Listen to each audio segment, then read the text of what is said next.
Hi, I'm Wendy with LV Sweet Homes Realty, and this is Ask Wendy, a place where you can ask me anything about real estate, as chances are there are a million people with the questions just like yours. So today's topic is buyers want to know what they can and cannot do. That's my dog.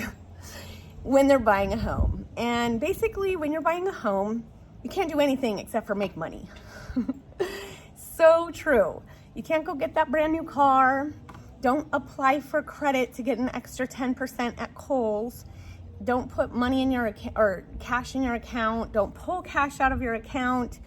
And then when we get to closing and your lender says, yay, congratulations, you're fully approved. And you're so excited, you want to go get that furniture and those appliances on credit because now you're fully approved. Don't do it. It will mess everything up, especially if your debt to income ratio or credit scores are borderline.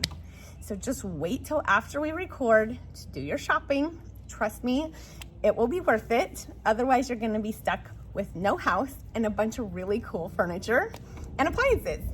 Anyway, so just keep making that money. Make sure it's direct deposit into your account or putting that paycheck in your account. Don't cash your paycheck and put it in your account.